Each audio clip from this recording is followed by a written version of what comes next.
الحمد لله رب العالمين، والصلاة والسلام على أشرف الأنبياء والمرسلين وخاتم النبيين وقائد الغر المحجلين الوفد المتقبلين محمد وعلى آله وصحبه ومن تبعهم بإحسان ودعا بدعوتهم إلى يوم الدين. أما بعد، فأعوذ بالله من الشيطان الرجيم. بسم الله الرحمن الرحيم. قال الله تبارك وتعالى: وما أصابكم من مصيبة فبما كسبت أيديكم ويعفو عن كثير. وقال تعالى: يا عبادي الذين أسرفوا على أنفسهم لا تقنطوا من رحمة الله. وقال النبي صلى الله عليه وسلم: إذا رأيت شحا مطاعا وهوى متبعا ودنيا مؤثرة وإعجاب كل ذي رأي برأيه فعليك بنفسك ودع عنك العوام، او كما قال علیہ الصلاۃ والسلام. میرے محترم بزرگوں، عزیز دوستوں، دینی اسلامی بھائیوں، آج امت مسلمہ جس پرآشوب حالات سے گزر رہی ہے، اس میں امت کا ایک عجیب غریب مزاج بنتا جا رہا ہے، اور وہ مزاج ہے بلا ضرورت بے فائدہ بے مقصد کاموں میں مصروف رہنا، اور سمجھے نہ سمجھے مختلف موضوعات پر بحث و مباحثہ کرنا، تبصرے کرنا، تجزیے کرنا، اور ایسی گھنٹوں گفتگو کرنا جیسا کہ وقت کے علامہ اور وقت کے مجتہد، وقت کے بہت بڑے مفکر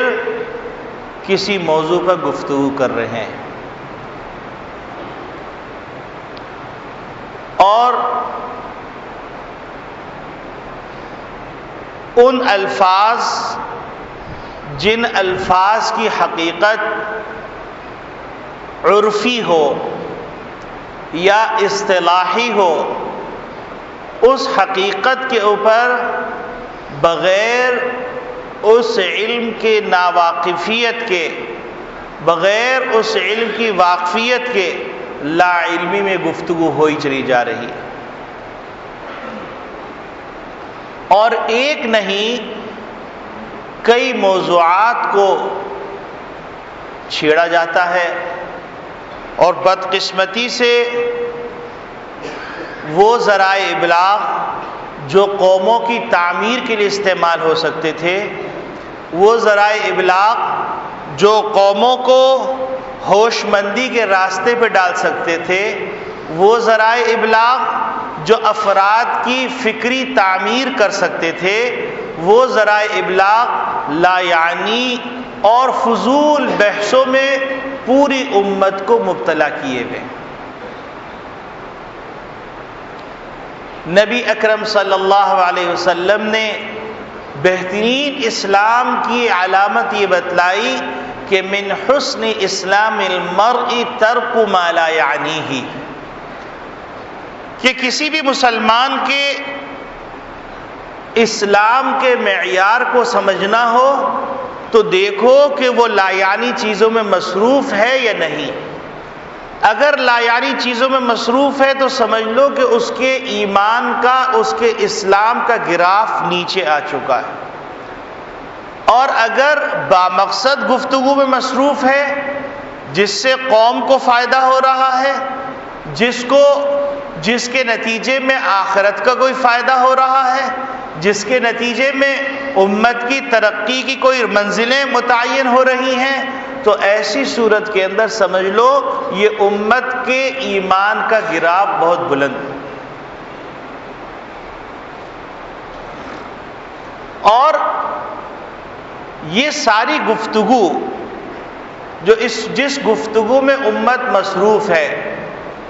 حالات حاضرہ پہ تبصرہ ہو رہا ہے،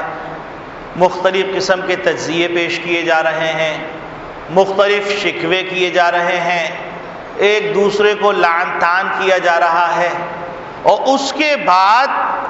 جس وقت یہ گفتگو ہو رہی ہو تو لگے گا کہ جیسا کہ انسانی زندگی اور انسان کے بقا کا مسئلہ ہے، اور گفتگو کے اختتام پر سب اپنے گھروں میں جا کے سو جاتے ہیں۔ یہ عمومی مزاج بن گیا۔ شادی بیاہ کی تقریبات میں چلے جائیے، کسی ایسی محفل میں جہاں 6-7 افراد جمع ہو جائیں وہاں چلے جائیے، ایک آدمی ایک موقف کا لمبردار بن جاتا ہے، دوسرا آدمی دوسرے موقف کا لمبردار بن جاتا ہے، اور بحث شروع ہوئی اور ایک دوسرے کے دلائل دیے جا رہے ہیں، اور دلائل کے اندر سر پیر کا پتہ نہیں کہ آیا یہ کلمہ کہیں کلمہ کفر تو نہیں، یہ کلمہ کہیں ہمارے ایمان کے سلب کرنے کا ذریعہ تو نہیں، لیکن مد مقابل کو زیر کرنا ہے۔ یہ ایک عمومی مزاج بن گیا، اور جب انسان لا یعنی چیزوں میں لگ جاتا ہے تو وہ اپنے فائدے سے غافل ہو جاتا ہے، اور اگر کچھ نہیں تو جتنی دیر اس لا یعنی گفتگو میں لگا ہوا ہے اتنی دیر وہ اپنے فائدے سے یقیناً غافل رہتا ہے، اور اپنے اطراف کے احوال سے 100% بے خبر رہتا ہے، اور اپنی آخرت سے غافل رہتا ہے۔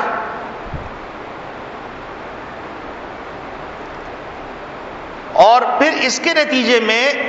ایک ایسی صورتحال پیدا ہو رہی ہے جس صورتحال کا نام ہے قنوطی صورتحال، نا امیدی کی صورتحال اور بد اعتمادی کی صورتحال۔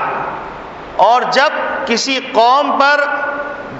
بد اعتمادی طاری ہو جائے، کسی قوم کے اوپر بے یقینی صورتحال پیدا ہو جائے، حوصلے پست ہونے لگیں، تو اس قوم کا پھر اللہ ہی حافظ ہے۔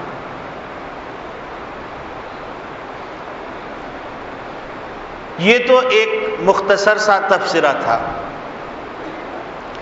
اس کے بعد مسلمان نام کی جو امت ہے، اس کا جو مذہب اسلام ہے، یہ کوئی دیومالائی مذہب نہیں، یہ کوئی مصنوعی مذہب نہیں، یہ کوئی بناوٹی مذہب نہیں، اور اس مذہب نے جس اللہ کا تصور دیا ہے، جس معبود کا تصور دیا ہے، وہ مجبور محض اور بے خبر معبود نہیں۔ اور بعض دفعہ ناسمجھی میں انسان کے منہ سے ایسے کلمات نکل جاتے ہیں کہ ہم کیسے منحوس زمانے میں پیدا ہوئے، ہم کو تو اس زمانے میں پیدا ہی نہیں ہونا چاہیے تھا۔ اللہ رب العالمین کلام مجید میں ارشاد فرما رہے ہیں، الا یعلم من خلق وهو اللطیف الخبیر۔ کیا تمہارا خیال یہ ہے کہ اللہ رب العالمین نے جو اپنی مخلوقات پیدا کی ہیں، ان مخلوقات کی ضروریات سے وہ پروردگار غافل ہوگا، اس کے نفع سے غافل ہوگا، اس کے فائدے سے اور اس کے نقصان سے غافل ہوگا؟ جس پروردگار نے اس انسان کو بڑی نازبرداری کے ساتھ پیدا کیا،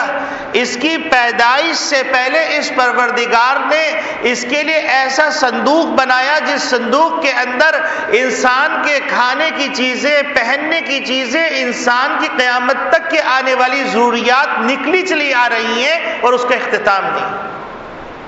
کپڑے نکل رہے ہیں، دالیں نکل رہی ہیں، چاول نکل رہا ہے، گندم نکل رہا ہے، اور مختلف قسم کے دھاتیں نکل رہی ہیں، مختلف قسم کی گیسز نکل رہی ہیں، مختلف قسم کے مائع اجزاء نکل رہے ہیں، ایکریلک نکل رہا ہے، اور ایسی بے شمار نعمتیں نکل رہی ہیں کہ اگر صرف ایک نعمت کو لے کے اس کے جزیات کو کھولنا شروع کیا جائے تو پوری دنیا اس نعمت کے گرد متحرک نظر آ رہی ہے۔ موٹی سی مثال آپ سونے کو لے لیجئے، سونے کی جتنی مارکیٹ ہے یہ زمین کا ایک ذرہ ہے، ایک معدن ہے، اور اس ذرے کے تحت پوری دنیا کی مارکیٹیں متحرک نظر آ رہی ہیں۔ آپ پٹرول کے لے لیجئے تو پٹرول یہ زمین کا ایک معمولی سا حصہ ہے اور اس سے پوری دنیا کی مارکیٹ متحرک نظر آ رہی ہے۔ پھر پٹرول سے بننے والی چیزیں ان کو لے لیجئے تو اس کے آپ حیران ہو جائیں گے، پلاسٹک مارکیٹ ہے، فلاں مارکیٹ ہے، دانے کی مارکیٹ ہے، وہ پوری متحرک نظر آ رہی ہے۔ گیسز کو لے لیجئے تو آپ کو پوری دنیا کی زندگی متحرک اس کے گرد نظر آئی۔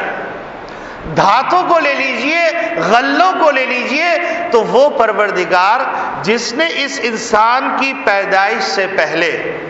اس انسان کے لیے انتظام کر دیا ہو، اور ابھی بچے کا وجود رحم مادر کے اندر ہو رہا ہے اور اللہ رب العالمین نے دودھ کے چشموں کا انتظام کر دیا ہے، تو وہ پروردگار اپنے بندوں سے غافل ہوگا؟ وَهُوَ اللَّطِيفُ الْخَبِيرُ، جو انتہائی باریک سے باریک اور لطیف سے لطیف چیزوں کا علم رکھنے والی ذات ہے۔ تو ان تبصروں سے جو سب سے بڑا نقصان ہو رہا ہے وہ اللہ رب العالمین کی ذات عالی پر جو غیر متزلزل یقین ایمان کی شرط ہے وہ ختم ہو رہا ہے، اور اس کے نتیجے میں یہ جرأت پیدا ہو رہی ہے کہ فرشتوں کا مذاق بنایا جا رہا ہے، جنت کا مذاق بنایا جا رہا ہے، اللہ رب العالمین کا مذاق بنایا جا رہا ہے، جیسے ہر چیز تفریح بن گئی، اور چور دروازے سے یوں سمجھ لیجئے لادینیت اور الحاد داخل ہو رہا ہے، اور اللہ رب العالمین کا اس کائنات کے نظام کے چلانے کے بارے میں جو تصور ہے وہ تصور معدوم ہوتا چلا جا رہا ہے۔ اپنے زور بازو پر، اپنی صلاحیتوں پر اعتماد ہی کو اصل اور اساس سمجھا جانے لگا ہے۔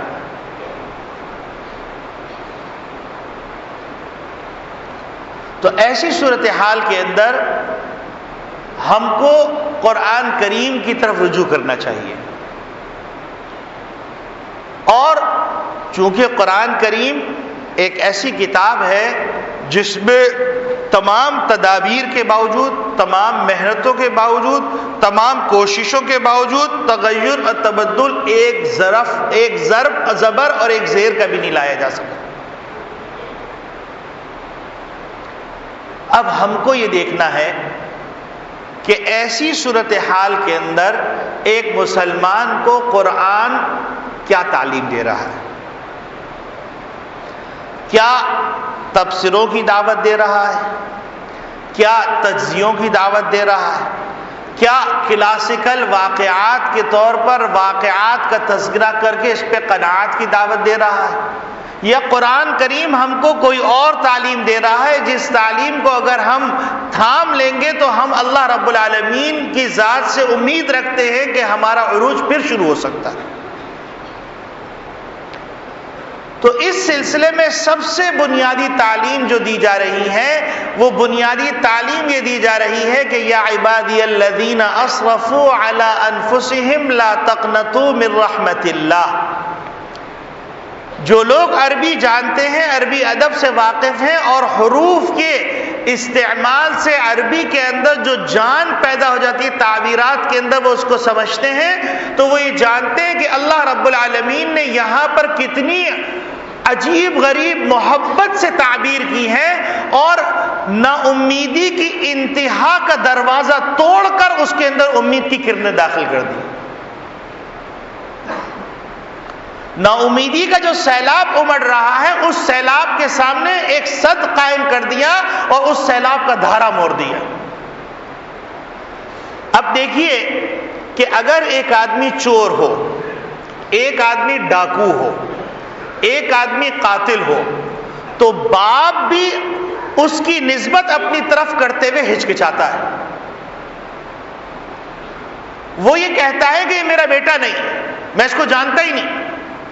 جگری دوست اگر دوست مصیبت میں پھنستا ہے اور ایسی مصیبت میں جس میں ریاست مبتلا ہو تو اس مصیبت کے اندر وہ کہتا ہے کون صاحب ہے آپ، میں جانتا ہی نہیں، کب ملاقات ہوئی تھی آپ کی. لیکن خالق کائنات کو دیکھیے کہ اللہ رب العالمین نے ایسے موقع پر، جس موقع کے اوپر بندہ غلاظت کے اندر پورا لطف پت ہو چکا ہے، یہ اگلا جملہ بتلا رہا ہے، یا عبادی الذین اسرفوا علی انفسہم، کہ گناہوں اور زیادتیوں کے نتیجے میں تم نے اپنے آپ کو سر سے پاؤں تک اللہ کی نافرمانی میں غرق کر لیا ہے. ان کو میں خطاب کر کے کہہ رہا ہوں یا عبادی الذین اسرفوا، اے میرے بندوں. اور اس خطاب کے بعد اللہ رب العالمین فرما رہے ہیں لا تقنطوا من رحمت اللہ، اللہ کی رحمت سے نا امید مت ہو. گو کہ دنیا کے اندر جو کچھ مصیبتیں آ رہی ہیں وہ تمہارے اپنے اعمال اور اپنے کرتوتوں کا نتیجہ ہے، کیونکہ اللہ رب العالمین نے دنیا کو دارالاسباب بنایا ہے، عمل اور رد عمل، ایکشن اور ری ایکشن کے عنصر سے مرکب کیا ہے. جو عمل کرو گے اس کی تاثیر تم کو ملے گی، مکافات عمل کا سامنا کرنا پڑے گا. ما اصابکم من مصیبت فبما کسبت ایدیکم، کہ آج تم جو دنیا کے اندر مصیبت میں مبتلا ہو یہ تمہارے اپنے کرتوتوں کا نتیجہ ہے. اور ساتھ ساتھ اللہ رب العالمین نے یہ بھی بتلا دیا کہ ہم نے تو مصیبتوں کے پہاڑ تم پہ نہیں توڑے، ورنہ تقاضا تو تمہارے عمل اس سے زیادہ کا کر رہے تھے. وَيَعْفُو عَنْ كَثِيرٍ، ہم نے بہت سی چیزوں سے درگزر کر دی. دوسری جگہ اللہ رب العالمین اسی بات کو اس انداز سے تعبیر فرما رہے ہیں وَلَوْ يُؤَاخِذُ اللَّهُ النَّاسَ مَا كَسَبُوا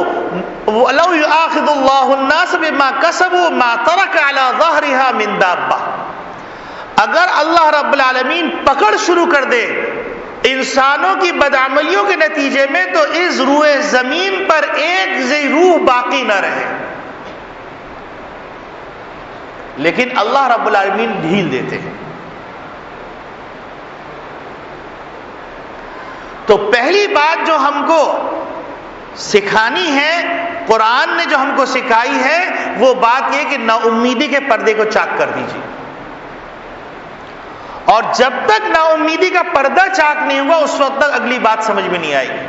جیسے کوئی آدمی حواس باختہ آ جائے اور اس کے پیچھے دشمن لگے ہوئے ہو تو آدمی ایک دم اس کے حواس اڑے ہوئے ہیں اور اس کو کچھ سمجھ میں نہیں آ رہا تو ایک دم جو سرپرست ہوتا ہے اس کو لپٹاتا ہے اور اس سے کہتا ہے کہ تم میرے محفوظ ہاتھوں میں ہیں، میرے دروازے بھی بند کر دیے، تمام طرف گارڈ موجود ہے، اب تم بے فکر ہو کر اپنے حواس درست کرو، پھر اگلی بات میں تمہیں بتاؤں گا. تو اللہ رب العالمین نے اگر دیکھا جائے تو بالکل اس منظر کو سامنے رکھ کر، چونکہ قیامت تک کے لیے کلام مجید ہے کہ امت مسلمہ اللہ کے بندے حواس باختہ ہو گئے، محمد صلی اللہ علیہ وسلم کی امت حواس باختہ ہو گئی، اول فول منہ سے نکل رہا ہے. اس سے کہا کہ یا عبادی الذین اسرفوا علی انفسہم لا تقنطوا من رحمت اللہ، اے میرے بندو میری آغوش میں آ جاؤ اور اللہ کی رحمت سے نا امید نہ ہو. اب اگلی بات سنو میں کیا کہہ رہا ہوں. تو پہلا قرآنی پیغام جو ہم کو مل رہا ہے ایسے حالات کے اندر، وہ قرآنی پیغام یہ مل رہا ہے یا عبادی الذین اسرفوا علی انفسہم لا تقنطوا من رحمت اللہ. پہلا پیغام.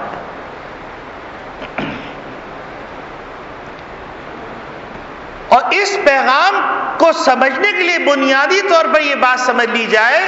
کہ اللہ رب العالمین نے 3 عالم بنائے. ایک عالم راحت ہے، وہاں تکلیف کا گزر نہیں. ایک عالم اذیت ہے، عالم مصیبت ہے، عالم الم ہے جہاں پر راحت کا گزر نہیں. اور ایک عالم ہے جو ان دونوں سے مرکب ہے، اس کا نام ہے دنیا. تو اللہ رب العالمین کے رسول نے ہم کو یہ فلسفہ دیا الدنیا سجن المؤمن و جنت الکافر، کہ دنیا کے اندر تم جنت کے انداز میں رہنے کا تصور ختم کرو. فإنها دار الوفاد لا محل اخلاء، وَمَرْكَبُ عُبُورٍ لَا مَنْزِلُ حُبُورٍ، یہ گزرگاہ ہے، یہاں کی کوئی مصیبت بھی دائمی نہیں ہے، یہاں کی کوئی راحت بھی دائمی ہے۔ اور اللہ رب العالمین نے اس کا مشاہدہ اس طرح کروا دیا کہ دن گزرا اور رات آئی تو رات دائمی نہیں ہے۔ تو جس طریقے سے دن جب آتا ہے تو کہیں تاریکی نہیں رہتی، تو رات جب آتی ہے تو کہیں روشنی نہیں رہتی، اس سے سبق سیکھو۔ اور قرآن کریم میں جا بجا اللہ رب العالمین نے لیالی اور ایام کے تغیرات سے استنباط کرنا سکھلایا ہے، اور ہم کو بتلایا ہے کہ دیکھو خزاں دائمی نہیں ہوتی، بہار دائمی نہیں ہوتی، دھوپ دائمی نہیں ہوتی، چھاؤں دائمی نہیں ہوتی۔ تو اسی طریقے سے اس دنیا کے اندر اگر کسی پہ مصیبت آئی ہے تو وہ دائمی نہیں ہے، اگر راحت آئی ہے تو دائمی نہیں۔ تو اس دنیا میں رہنے والوں کو اپنے دماغ میں یہ بٹھانا پڑے گا کہ یہ دنیا جنت نہیں اور یہ دنیا جہنم نہیں۔ یہ دوسری بات ذہن میں رکھنے کی ضرورت ہے۔ یا عبادی الذین اسرفوا علی انفسہم لا تقنطوا من رحمت اللہ، اے ایمان والو، اے میرے بندو، جنہوں نے گناہ کر کر کے اپنی جانوں کے اوپر زیادتی کی انتہا کر دی، پورا سر سے پاؤں تک اپنے آپ کو لہو لہان کر دیا، غلاظت میں لطف پت کر دیا۔ اس تعبیر کے لیے اردو کے الفاظ معمولی معلوم ہو رہے ہیں، اسرفوا علی انفسہم کا ترجمہ کرنا مشکل ہو رہا ہے کہ اللہ نے کتنی عظیم بات فرما دی۔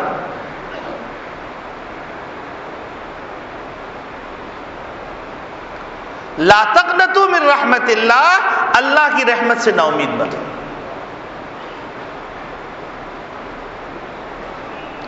اب اللہ کی رحمت سے نا امید نہ ہو تو کیا کرو؟ نبی اکرم صلی اللہ علیہ وسلم ارشاد فرماتے ہیں کہ فتنے کے دور کی 4 نشانیاں ہیں۔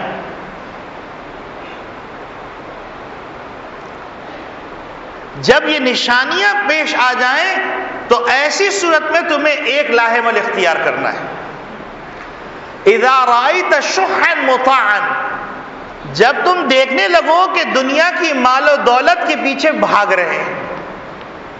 لالچ اور حرص بڑھ گئی،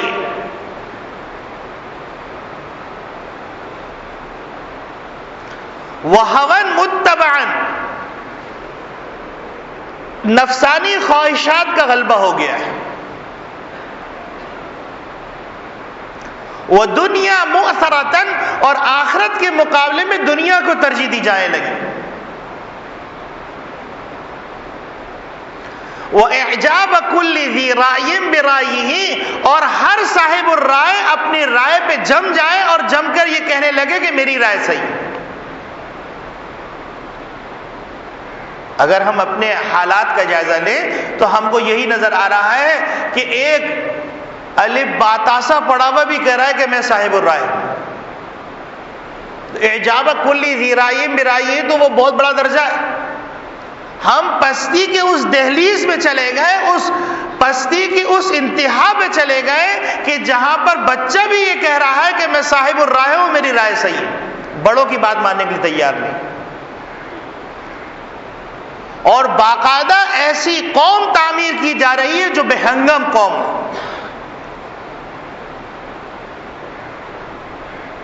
جو ہر چیز سے آزاد ہو، اپنے اسلاف سے آزاد ہو، اپنے دین سے آزاد ہو، اپنی زبان سے آزاد ہو، اپنی خواہشات سے آزاد ہو، اپنے فیصلوں میں آزاد ہو۔ یہ انسانی تصور نہیں ہے، اسلامی تصور تو بات کی بات ہے، انسانی تصور بھی نہیں ہے۔ تو اب کرنا کیا ہے؟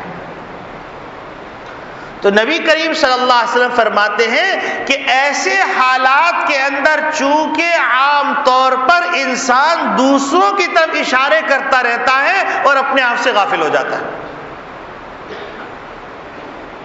فعلیک بنفسک، اب تم کو تبصروں تجزیوں کے اندر نہیں لگنا بلکہ اپنی طرف فکر کرو. وفی انفسکم افلا تبصرون، اپنے اندر غور نہیں کرتے ہو.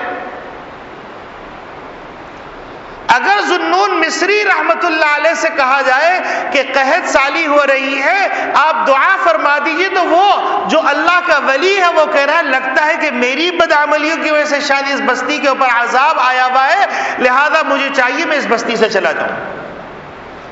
اور ہم سر سے پاؤں تک گناہ میں لت پت ہیں، سننے والوں سے زیادہ کہنے والا لت پت ہے، اور ہم سمجھ رہے ہیں کہ یہ گناہ میری وجہ سے نہیں، اس کی وجہ سے، یہ عذاب اس کی وجہ سے.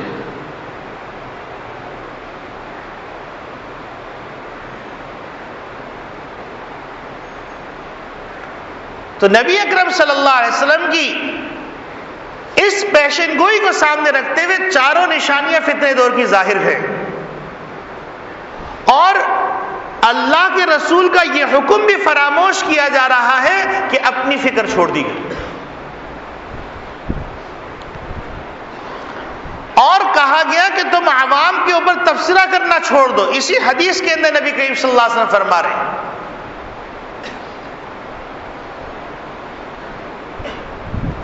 اور قرآن کریم نے ہم کو یہ سکھلا دیا کہ تم جس کو حق سمجھتے ہو اس حق کو دلائل کی روشنی میں بیان کر دو، اور اس کے بعد اب آپ سوچیے توحید سے بڑا مسئلہ کوئی نہیں، اور بیت اللہ کے اندر مکہ مکرمہ کے اندر اس سے بڑی آزمائش کوئی نہیں تھی کہ جس کے نتیجے میں صحابہ اکرام رضوان اللہ اجمعین کو ایسی تعظیم دی جا رہی تھی کہ آسمان اور چرخ بری کانپ رہا تھا، زمین تھر تھرا رہی تھی. اس وقت یہ فلسفہ دیا گیا کہ لکم دینکم ولی دین. دلائل ہم نے بیان کر دیے، سمجھ میں آتی ہے تو ٹھیک ہے، نہیں سمجھ میں آتی تو ہم لٹ لے کے تمہیں سمجھا نہیں سکتے.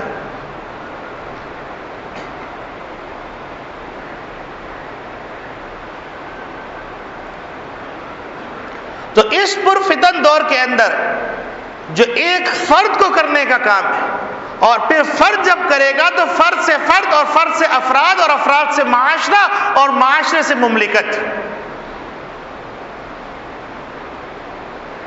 لیکن اگر فرد کو احساس نہیں ہوگا تو پھر اس بادشاہ جیسی حالت ہوگی کہ جس بادشاہ نے اعلان کیا کہ میں اپنی رعایا کی وفاداری کا امتحان لینا چاہتا ہوں، میرے محل میں فلاں جگہ حوض ہے، وہاں ایک ایک بالٹی دودھ کا ڈال دے.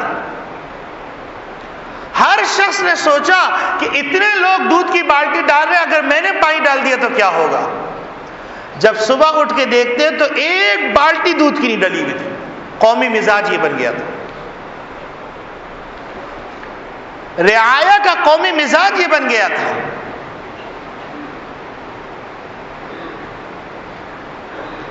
اور باضابطہ طور پر خود غرض نسل پیدا کی جا رہی ہے، بے ہنگم نسل پیدا کی جا رہی ہے، جس کو صرف بے لاگ تبصرہ کرنا آتا ہے، تجزیہ کرنا آتا ہے، حقیقی نفس پکڑنا اور حقیقی نفس پر انگلی رکھنا نہیں آتا. اور امت کی تعمیر اس طرح جس طرح محمد صلی اللہ علیہ وسلم کر گئے، ایسی امت تیار کر گئے جس امت نے دنیا کو بتلا دیا کہ محمد صلی اللہ علیہ وسلم جو نظام لے کے آئے ہیں وہ رومن امپائر اور پرشین امپائر کو بھی پچھاڑ دیتا ہے، اور ان کے کلچر کو بھی زیر کر دیتا ہے، ان کے ماڈرن فلسفوں کو بھی زیر کر دیتا ہے. یونانی فلسفوں کے سامنے متکلمین کی جماعت کھڑی ہو جاتی ہے، امام غزالی کھڑے ہو جاتے ہیں، امام رازی کھڑے ہو جاتے ہیں، اور انہی بھولی بھالی ماؤں کی گود میں پلوان چڑھتے ہیں.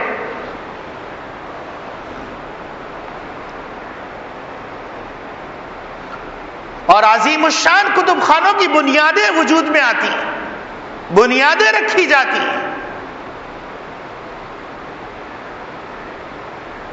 تو ایسی افراتفری کے عالم میں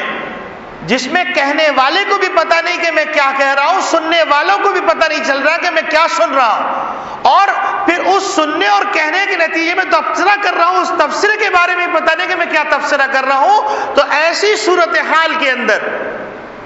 ہم کو کرنا کیا ہے؟ ہم کو یہ کرنا ہے کہ اپنے آپ کی طرف توجہ کرنی ہے، تھوڑی دیر ٹھہرنا ہے، اور ٹھہرنے کے بعد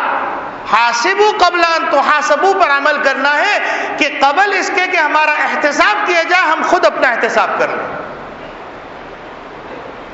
قبل اس کے کہ وہ وقت آئے کہ انسان یہ کہے فلو ان لنا کرۃ فنکون من المحسنین، کہ ہم کو ایک موقع اور دے دیجئے، اب ہم کو ساری بات سمجھ میں آ گئی، ہم دنیا میں واپس جائیں گے اور اچھے کام کر کے آئیں گے۔ قبل اس کے کہ وہ وقت آئے کہ انسان پریشانی کے عالم میں کہے ما لهذا الکتاب لا یغادر صغیرۃ ولا کبیرۃ الا احصاها، ہاں یہ کیسا نام اعمال ہے، اس میں تو کوئی بات چھوڑی نہیں گئی، کیونکہ اللہ رب العالمین لا تدرکہ الابصار وہو یدرک الابصار، آنکھیں نہیں دیکھ رہی لیکن وہ سب کو دیکھ رہا ہے، وہ سب سے باخبر ہے۔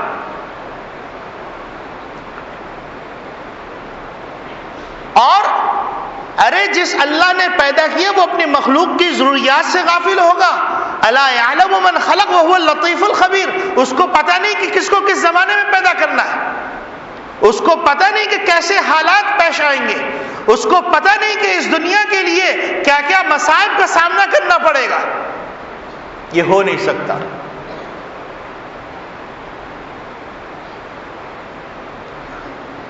تو سب سے پہلی بات تو یہ ہے کہ اللہ رب العالمین کے ذات عالی پر غیر متزلزل یقین پیدا کیجیے، اللہ ہے، اللہ ہی اس دنیا کو چلا رہا ہے، اور ما اصابکم من مصیبت فبما کسبت ایدیکم ویعفو عن کثیر، کہ جو کچھ بھی مصائب اور آلام ہے اس کا سبب میں۔ اب یہ کہا جائے کہ مولوی صاحب یہ کیسی بات کر رہے ہیں آپ، اگر کوئی غیبت کر رہا ہے، کوئی گناہ کر رہا ہے، اس سے اس کا کیا تعلق؟ میں آپ کو بتاؤں کہ یہ دنیا عمل اور رد عمل کے درمیان۔ اب مثال کے طور پر ایک آدمی کو بچھو نے کاٹ لیا، مولوی صاحب کے پاس آئے، مولوی صاحب نے سورہ فاتحہ پڑھ کے نمک کے پانی کے اوپر دم کر کے کاٹی ہوئی جگہ پہ ڈالا اور وہ زہر ختم ہو گیا۔ اب مجھے بتائیے کہ انہوں نے تو سورہ فاتحہ منہ سے پڑھی ہے، زہر اس کا وہاں ختم ہو رہا ہے، ایک عمل ہوا اس کا رد عمل ہوا۔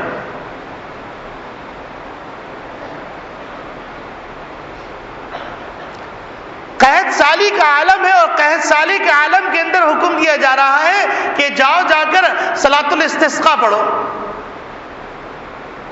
صلاۃ الاستسقاء پڑھی جا رہی ہے، ادھر صلاۃ الاستسقاء پڑھ کے منہ پہ ہاتھ نہیں پھیرا جا رہا کہ بارش شروع ہو گئی۔ اب اس کا کیا تعلق؟ سائنسی لاجک نکالیے، آپ سائنسی تحقیق کیجیے، نکالیے لاجک۔ ایک قلعہ فتح نہیں ہو رہا اور کافی جستجو، کافی جہد مسلسل کی گئی لیکن نتیجہ نہیں آ رہا۔ امیر المومنین جمع ہوئے، جمع ہونے کے بعد امیر المومنین نے کہا کہ بھائی ہم کوئی بدعملی نہیں کر رہے، سب کچھ ہے لیکن اللہ فتح نہیں دے رہا ہم کو۔ تو کسی نے مشورہ دیا کہ حضرت اس پریشانی کے عالم کے اندر مسواک کا عمل چھوٹ گیا ہے،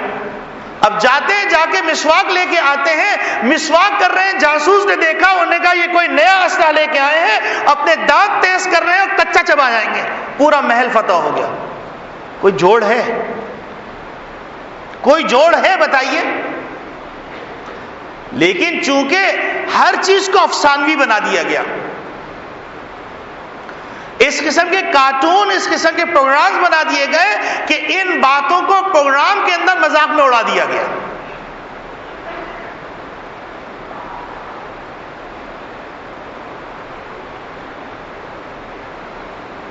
اور یصبح الرجل مؤمنا ویمسی کافرا کی نظیر بنتی چلی جا رہی ہے۔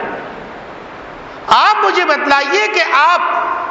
ٹی وی کے سامنے بیٹھے ہیں، جس وقت بیٹھے تو آپ کا ایمان مضبوط ہے، لیکن جب آپ نے ٹاک شو سنی اور آپ کو کسی اسلامی حکم کے بارے میں تذبذب پیدا ہو گیا، قرآن کے نص کے بارے میں تذبذب پیدا ہو گیا، تو آپ کا ایمان کہاں ہے؟ شک کس کا نام ہے؟ شرک کس کا نام ہے؟ کفر کس کا نام ہے؟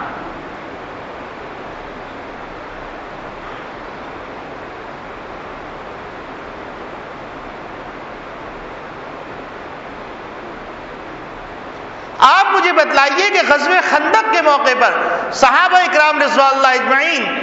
پیٹ پہ پتھر باندھے ہوئے، حضور اکرم صلی اللہ علیہ وسلم 2 پتھر باندھے ہوئے، خندق کھودتے ہوئے ایک چٹان آ جاتی ہے، صحابہ اکرام رضوان اللہ اجمعین آپ صلی اللہ علیہ وسلم کو اطلاع دیتے ہیں، آپ صلی اللہ علیہ وسلم فرماتے ہیں مجھے دکھاؤ، آپ صلی اللہ علیہ وسلم تشریف لے جاتے ہیں، تشریف لے جانے کے بعد آپ صلی اللہ علیہ وسلم 3 کدال مارتے ہیں، پہلے کدال پہ ایک چنگاری نکلتی، آپ صلی اللہ علیہ وسلم فرماتے ہیں کہ روم کے محلات دکھلائے گئے اللہ وہ تم کو عطا کریں گے، دوسرا کدال مارا، فرمایا کہ فارس کے محلات دکھائے گا اللہ وہ تم کو عطا کریں گے، تیسرا کدال مارا تو نبی کریم صلی اللہ علیہ وسلم نے فرمایا کہ صنعاء کے محلات دکھائے گا وہ تم کو اللہ تعالیٰ عطا کریں گے۔ منافقین نے کہنا شروع کر دیا دیکھو فاقوں کے عالم کے اندر ہے، کھانے کو ہے نہیں، پیٹ پہ پتھر باندھے ہوئے، بیوقوف سالے کہیں کے دیوار توڑ رہے ہیں، چٹان توڑ رہے ہیں اور کہہ رہے ہیں کہ ہم کو جو یہ رومن امپائر اور پرشین امپائر کو ہم فتح کریں گے۔ ما وعد اللہ ورسولہ الا غرورا، قرآن نے نقل کیا اس بات کہ اللہ اور اللہ کے رسول نے جھوٹا وعدہ کیا ہے، دھوکے بازی کر رہے ہیں، اپنی پیری مریدی چمکانے کے لیے ڈرامہ کر رہے ہیں۔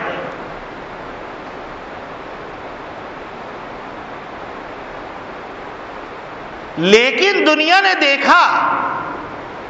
کہ قربانی جو مطلوب تھی اللہ رب العالمین نے وہ قربانی نبی کریم صلی اللہ علیہ وسلم کی 3 کدالوں میں پوری کروائی، اس کا نتیجہ اللہ رب العالمین رومن امپائر، پرشین امپائر اور یمن کی فتوحات کی صورت میں عطا کیا۔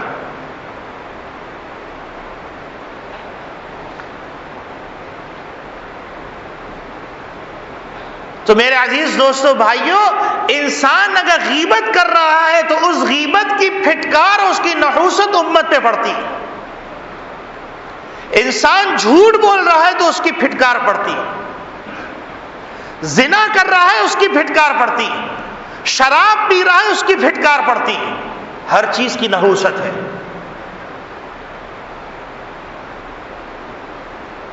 تو اب ہم کو کرنا کیا ہے؟ ہم کو پہلا کام یہ کرنا ہے کہ ہم اپنا احتساب کریں، اس سے قطع نظر کہ کوئی کیا کر رہا ہے، اور احتساب کرنے کے بعد پھر گناہوں کے اوپر ہم استغفار کریں۔ اور اللہ رب العالمین کا وعدہ ہے اور قرآن کریم میں اس کا نقشہ موجود ہے کہ قوم یونس نے حضرت یونس علیہ السلام کی بات نہیں مانی اور مذاق اڑایا، حتیٰ کہ یونس علیہ السلام ناراض ہو کے چلے گئے۔ اب اللہ رب العالمین کی طرف سے عذاب کے جو علامتیں ہیں وہ ظاہر ہونا شروع ہو گئی۔ قوم یونس نے دیکھا اور دیکھنے کے بعد کہا کہ یونس علیہ السلام بالکل صحیح کہہ رہے تھے، اب اجتماعی گناہ کی اجتماعی توبہ کی فکر ہوئی۔ لفظ پہ غور فرمائیے گا، اجتماعی گناہ کی اجتماعی توبہ کی فکر ہوئی۔ جب اجتماعی توبہ کی فکر ہوئی، قرآن یہ کہتا ہے فلولا کانت قریۃ آمنت فنفعها ایمانها الا قوم یونس لما آمنوا کشفنا عنہم عذاب الخزي، رسوا کن عذاب اللہ نے ہٹا دیے اجتماعی توبہ کرنے کے نتیجے۔ اب بظاہر آپ سمجھ رہے ہیں کہ توبہ کا اور حالات سے کیا تعلق، قرآن کریم میں صراحت کے ساتھ موجود ہے فَقُلْتُ اسْتَغْفِرُوا رَبَّكُمْ إِنَّهُ كَانَ غَفَّارًا يُرْسِلِ السَّمَاءَ عَلَيْكُمْ مِدْرَارًا وَيُمْدِدْكُمْ بِأَمْوَالٍ وَبَنِينَ وَيَجْعَلْ لَكُمْ جَنَّاتٍ وَيَجْعَلْ لَكُمْ أَنْهَارًا مَا لَكُمْ لَا تَرْجُونَ لِلَّهِ وَقَارًا۔ قرآن کا نقشہ ہے،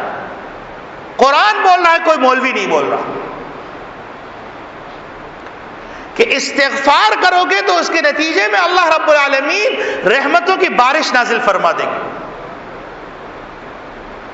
وَيُمْدِدْكُمْ بِأَمْوَالٍ وَبَنِينَ وَيَجْعَلْ لَكُمْ، تم کو اپنی اولاد کی فکر ہے، تمہیں اپنی اولاد کی فکر کے ساتھ اپنے اموال کی فکر ہے، اللہ رب العالمین اس کے ذریعے سے تمہارے لیے باعث برکت بنا دیں گے اور ان کے ذریعے سے تمہاری مدد فرمائیں گے۔ وَيَجْعَلْ لَكُمْ جَنَّاتٍ وَيَجْعَلْ لَكُمْ أَنْهَارًا، اور تمہیں اتنی فراخی عطا کر دیں گے تمہارے پاؤں کے نیچے نہریں بہ رہی ہوں، باغات ہوں گے۔ لیکن یقین چاہیے.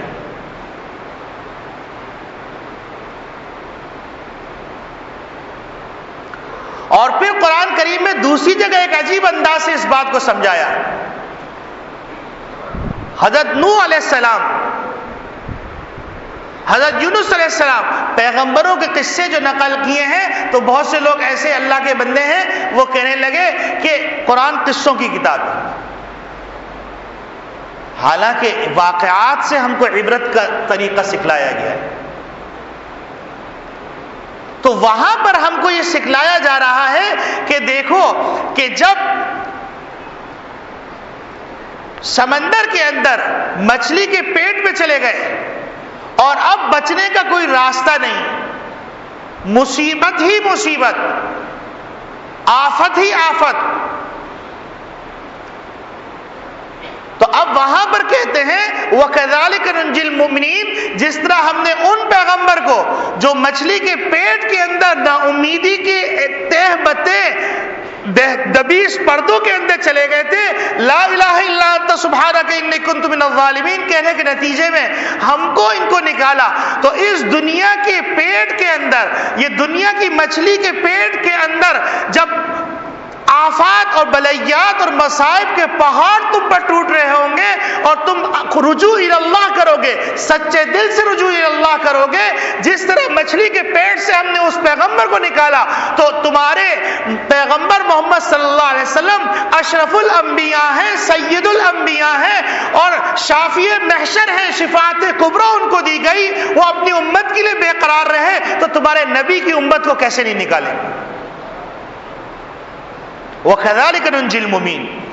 وَكَذَلِكَ نُنْجِي الْمُؤْمِنِينَ میں اور مفسرین نے لکھا ہے اس کا یہ مطلب نہیں کہ ہر مومن مچھلی کے پیٹ میں جائے گا نکلے گا، بلکہ یہاں پر یہ بتلایا گیا ہے کہ جس طرح مچھلی کے پیٹ میں امید کی کوئی کرن نظر نہیں آ رہی تھی، اللہ رب العالمین ان کو باہر نکالا. جب مومن لا الہ الا انت سبحانک انی کنت من الظالمین اللہ کی وحدانیت کا اعتراف کر کے، تمام جرموں کا اعتراف کر کے، جب لا الہ الا انت سبحانک انی کنت من الظالمین کی کثرت کریں گے تو اس مچھلی کے پیٹ سے، جو دنیا کی مچھلی ہے، اس کے پیٹ سے خیر سے نکال دیں گے. اور اللہ رب العالمین اس آفت کے زمانے کے اندر جس طرح کبھی تاریکی ہمیشہ نہیں رہتی، تو اسی طریقے سے صبح جب آتی ہے تو ابھی اگر امت مسلمہ مصائب و آلام کے اندر ہے اور اپنی فکر کر لے